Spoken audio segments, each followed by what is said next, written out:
The clink of a sterling silver spoon against porcelain was the only sound that pierced the bubble of my disbelief. Alex sat across from me, his face a mask of detached pity. Beside him, Isabella Sterling radiated smug triumph, a canary diamond the size of a pigeon's egg glittering on her left hand. It was the same hand she used to tuck a strand of blonde hair behind her ear, a deliberate, leisurely gesture designed to catch the light, designed for me to see. "It's not personal, Alara," Alex said, his voice as smooth and sterile as the white tablecloth between us. "It's about the future. It's about practicality. Isabella's father has offered me a position at his firm, a partnership track. We can't build a life on your hobby, my hobby." The word landed like a slap. 10 years of drama classes, of local theater productions, of reading scripts until my eyes burned. 10 years of me working two jobs, waitressing, tutoring, so he could finish his MBA without debt. All of it, my entire soul reduced to a hobby. Isabella leaned forward, her voice a sickly sweet syrup. "Alex needs stability, someone who can support his ambitions. It's what's best for him." I felt a strange, chilling sense of déjà vu, a phantom memory so vivid it felt like prophecy. The bitter taste of the cold coffee, the specific pattern on Isabella's silk blouse, the low murmur of a news report on the television mounted behind the bar. I glanced over. A grim-faced news anchor was announcing the greenlighting of a fantasy epic, Etheria's Echo, based on an obscure novel. My breath hitched. I knew that title. In a life I hadn't lived yet, a life that ended in a lonely, gas-filled apartment, that film would become a global phenomenon. It would launch its unknown lead actress into the stratosphere of superstardom. My last thought in that other life, a ghost of a regret, was, I should have auditioned for that role. A cold clarity washed over me, displacing the hot tears of betrayal I felt welling up. I wasn't just Alara, the heartbroken girlfriend. I was Alara, the woman who had already lived and died with the consequences of this exact moment. I had been given a second chance, and this time, I wasn't going to cry. This time, I was going to win. Alex was still talking, droning on about assets and how he'd be fair about the apartment we shared. I looked at him, really looked at him, and saw him for the first time. Not the man I loved, but a hollow shell of ambition, a parasite who had fed on my support and was now detaching to find a richer host. My love for him had been the sun in my universe, and he had just confessed he preferred the cold, transactional glow of a distant, wealthy star. Our story had started like a fairy tale cliché, college sweethearts with stars in their eyes. He was the brilliant business major. I was the passionate drama student. I saw our future as a partnership. I'd be his rock while he built his empire. And then he, with his success, would be the foundation upon which I could build my acting career without fear. "Just give me 5 years, Elle," he'd say, kissing my forehead. 5 years and then it's your turn. You can audition for anything you want. We'll have the freedom. So I worked. I poured coffee for entitled businessmen at 6 in the morning and graded papers for lazy undergrads until midnight. I learned to stretch $1 until it screamed, subsisting on instant noodles and cheap vegetables so he could afford the best networking dinners and tailored suits. Every penny I earned went into our shared life, which was, in reality, his life. My dreams were deferred, filed away under later. The abuse wasn't overt. It was a slow, insidious poisoning of my spirit. He called my passion a cute distraction. When I was offered the lead in a respected local stage production of A Streetcar Named Desire, a role I had bled for in auditions, he engineered a conflict. "Oh, babe, I'm so sorry," he'd said, feigning disappointment. "I completely forgot that's the same weekend as the company retreat in the Hamptons. It's crucial for my career, and I need you there as my supportive fiancé." I'd see the pictures later. Isabella Sterling hanging off his arm, his boss clapping him on the back. He'd told me she was just a colleague. His family was no better. At holiday dinners, they spoke of my acting in the same condescending tone one might use for a child's finger painting. "Still playing make-believe, Alara?" his mother would titter, patting my hand. "It's sweet you have something to keep you busy." They saw me as a temporary placeholder, a starter girlfriend, until Alex could trade up. And now he had. He had traded up to Isabella, whose family owned half the city and viewed the other half as their personal staff. In my first life, the one that ended in tragedy, this moment in the cafe broke me. I pleaded. I cried. I became a pathetic spectacle that only solidified their contempt. The shame of it followed me for the 3 miserable years I had left. I watched from my cramped, rundown apartment as they announced their engagement in a glossy magazine, bought a sprawling mansion, and vacationed in places I could only dream of. I tried to audition, but my heart was gone. My confidence, which Alex had so carefully dismantled piece by piece, was in ruins. Every casting director saw the desperation in my eyes. I was a failure, haunted by the ghost of the woman I was supposed to be. The gas leak was almost a mercy, a quiet, accidental end to a life of quiet desperation. But waking up again with the acrid taste of that final, lonely breath, still a phantom on my tongue, changed everything. The grief was still there, but it was now dwarfed by a crystalline, righteous rage. I had been given the ultimate cheat sheet. I knew which scripts were gold, which directors were visionaries, which long-shot projects would become cultural touchstones. My death had given me a map, and I intended to follow it, not just to success, but to a victory so complete it would obliterate the memory of my humiliation. Alex was finally finishing his sanctimonious speech, something about wishing me well. I picked up my lukewarm coffee, took a slow, deliberate sip, and placed the cup back in its saucer with a soft, definitive click. The sound made him falter. He had expected tears, hysteria. He was not prepared for silence. He was not prepared for the woman sitting across from him, a woman who had already died once from a broken heart and had absolutely nothing left to lose. I met his gaze, my eyes devoid of the warmth he had taken for granted for a decade. Then I looked at Isabella, whose smug smile was beginning to flicker with uncertainty. "Thank you, Alex," I said, my voice even and calm. "You've just given me the greatest gift of my life." I stood up, pulling a few bills from my wallet and placing them on the table. "For the coffee," I added. I turned and walked out of the cafe without a backward glance, leaving them sitting in a pool of stunned silence. The first Ilara had crumbled. This Ilara was being forged. Outside, the city air felt electric with possibility. I took a deep breath, hailed a cab, and directed the driver to the bus station.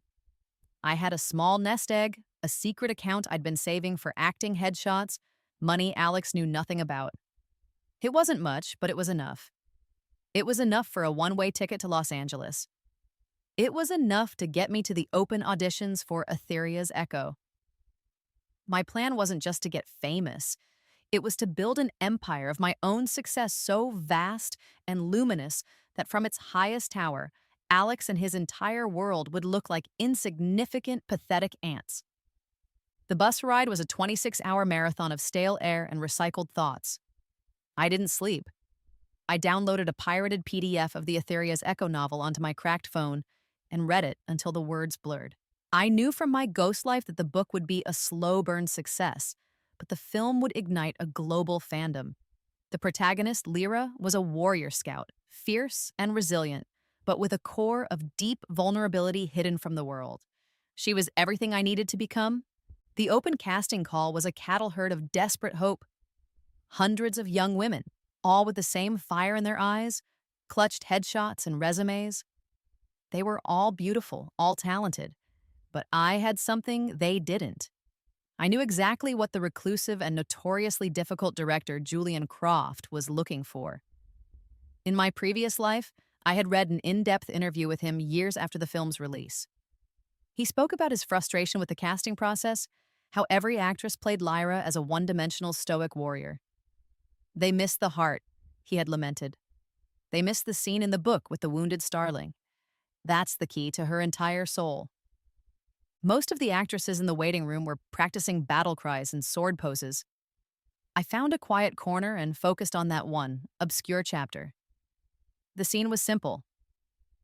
Lyra, alone in the wilderness, finds a baby starling with a broken wing. She spends a week nursing it back to health, talking to it, sharing her rations, a moment of profound gentleness in a life of brutal hardship. It was a scene most would deem unimportant filler. I knew it was the entire character. When my name was finally called, I walked into a sterile room. Julian Croft sat behind a table, looking bored and exhausted. He was flanked by two casting agents who looked even more tired. "What have you got for us?" he asked, his voice flat. "The Starling scene," I said. He raised an eyebrow, a flicker of interest in his tired eyes. "No one's done that one. There's no dialogue." "I don't need any," I replied. For the next 3 minutes, I didn't act. I became Lyra. I built a world out of the empty space around me. I mimed finding the tiny, broken creature, the infinite tenderness in my hands, the whispered, unheard words of comfort. I showed the frustration of failure, the flicker of hope, the quiet joy of its first renewed flight, and the profound, aching loneliness after it was gone. When I finished, the room was silent. I opened my eyes to see Julian Croft leaning forward, his chin resting on his hands, studying me with an intensity that made my skin prickle. The two casting agents were wiping tears from their eyes. "Everyone else came in here trying to be a warrior," Croft said, his voice a low rumble. "You were the only one who understood she was a survivor." I got the part. The news broke a week later, and my life was bisected into a before and an after. Before, I was a nobody, a waitress with a broken heart. After, I was the enigmatic new star of the most anticipated film of the decade. The production was a grueling, immersive boot camp. We filmed in the rugged landscapes of New Zealand. I learned archery, sword fighting, and how to ride a horse like I was born in the saddle. Julian Croft was a demanding genius who pushed me to my absolute limits, but he was also my greatest champion. He saw the raw hunger in me, the desperation to prove myself, and he molded it into a performance that was raw, honest, and powerful. All the while, in the small moments of downtime, I'd see articles pop up on my phone. Alex Miller, rising star at Sterling Industries, weds heiress Isabella Sterling in lavish ceremony. There were photos of them on yachts, at galas, living the life he had chosen. It was a world away from my reality of mud, sweat, and 16-hour workdays. A part of me, the old Alara, felt a pang of something bitter. But the new Alara simply saved the images to a folder on her phone labeled Fuel. The night of the Etheria's Echo premiere was a surreal dream. I stepped onto the red carpet in a celestial silver gown, the flash of 1,000 cameras blinding me. The roar of the crowd was a physical force. I saw my face 10 feet tall on the poster behind me. It was happening. All the pain, all the work. It was all culminating in this single glittering moment. The movie wasn't just a hit. It was a cultural phenomenon. It shattered box office records. Critics raved, praising the film's stunning visuals and deep emotional core. My performance was singled out. "A Star is Born," one headline read. Ilara Vance is a revelation, bringing a breathtaking vulnerability to the warrior archetype. I was nominated for every major award. My life became a whirlwind of talk shows, magazine covers, and interviews, and in every single one, I was asked about my journey. I crafted my story carefully, sanding down the raw edges into a smooth, inspirational narrative. I spoke of being a struggling artist, of having my dreams dismissed. "Was there anyone in your life who didn't believe in you?" an interviewer asked me on a primetime special.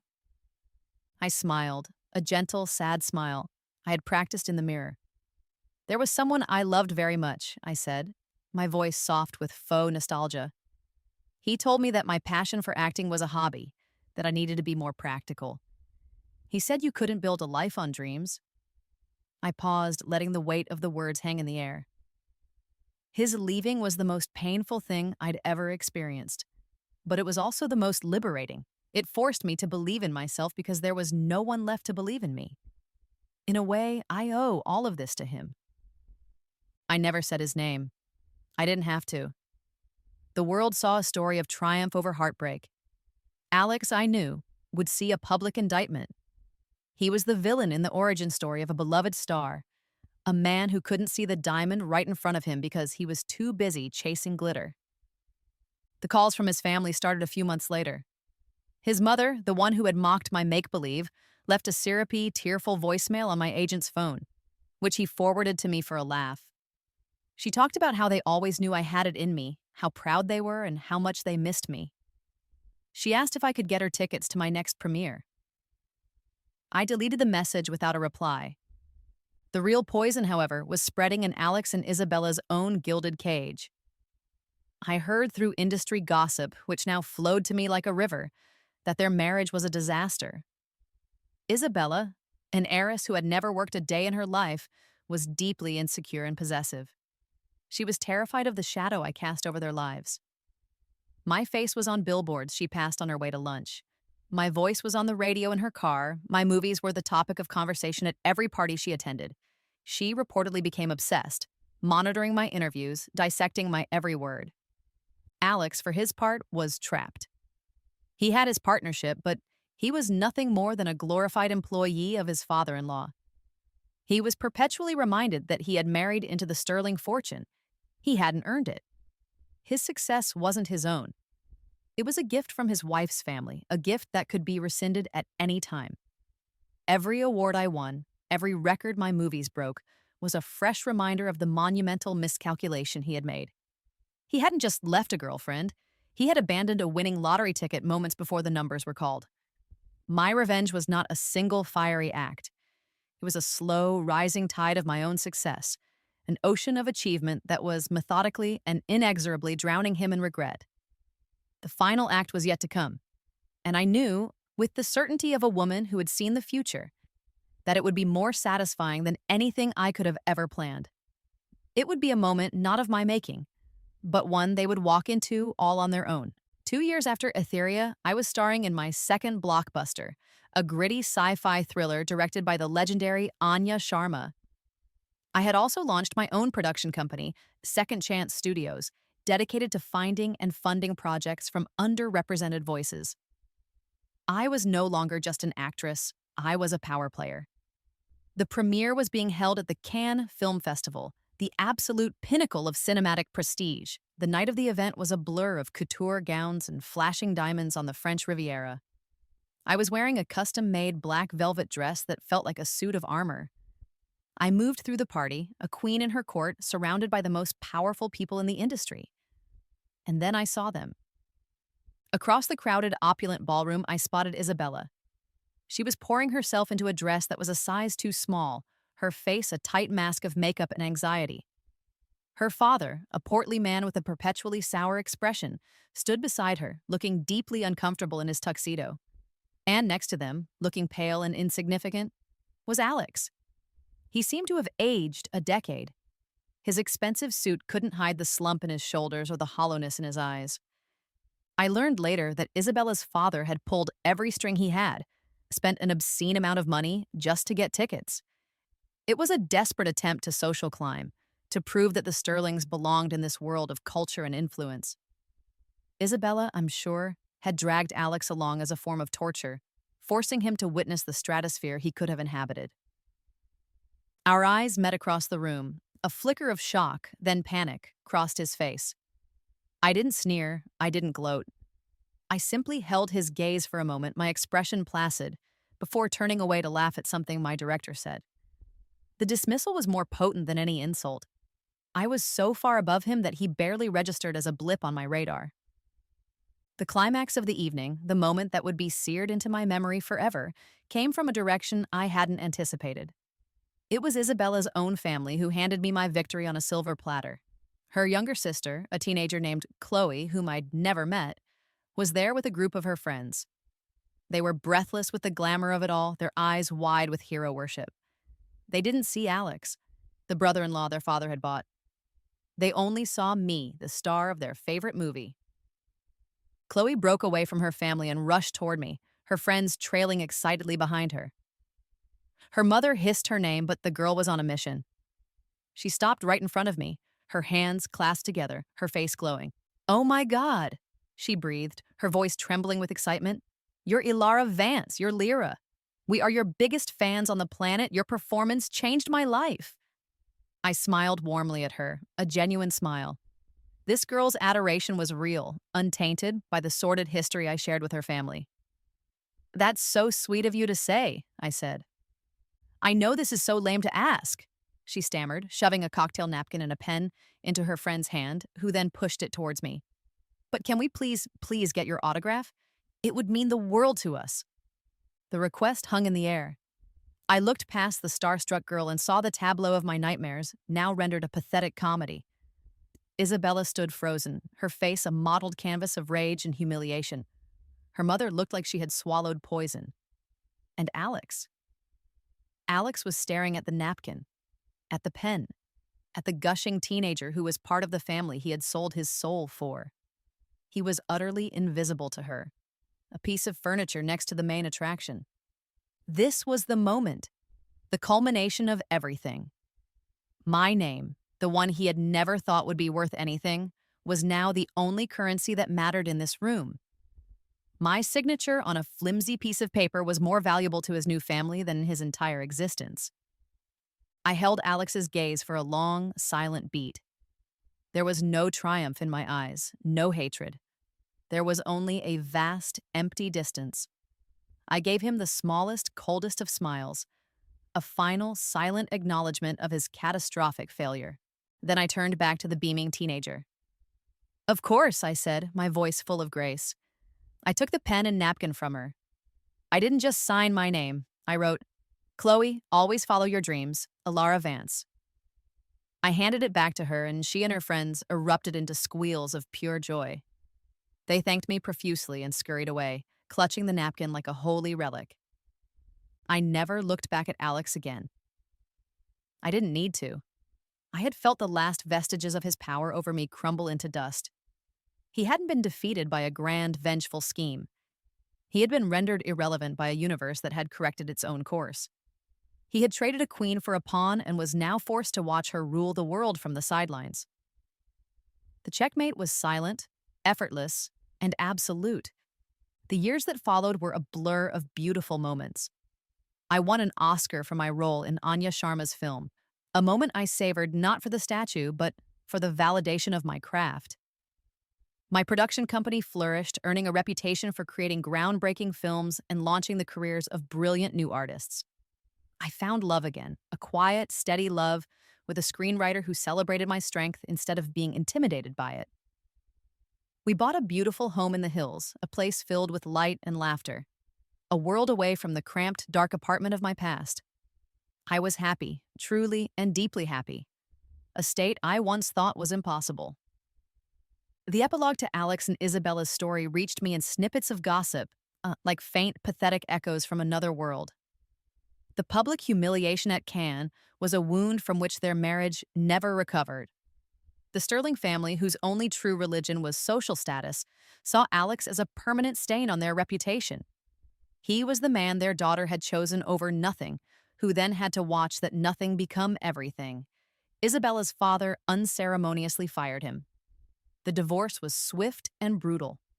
Isabella, stripped of the one thing that made her feel superior to me, was quickly married off by her father to an aging European tycoon in a transparently transactional merger of fortunes. She lived in a gilded cage, more a possession than a wife, forever bitter and irrelevant. And Alex? He lost it all, the job, the money, the wife, the manufactured prestige. He was cast out, forced to crawl back to a mid-level marketing job in his hometown. He was a ghost haunting the life he could have had. A friend of mine, a makeup artist who had family in his city, told me she saw him once. He was standing at a bus stop, staring up at a massive billboard advertising my latest film. My face, serene and confident, looked down on the city. She said he looked like a man who had lost a war he never even realized he was fighting until it was far too late. He was no longer a source of pain for me or even anger. He was just a lesson. A sad, cautionary tale about a man who couldn't see the value of a person, only their price tag. He had made his choice, and I had made mine. My revenge wasn't in his downfall, but in my spectacular ascent. I hadn't destroyed his life. I had simply built one so magnificent that his paled into non-existence. I had my second chance, and I hadn't wasted a single second of it. I had everything I had ever dreamed of, and he was left with nothing but the autograph I had signed for his new family, a permanent reminder of the priceless treasure he had so foolishly thrown away.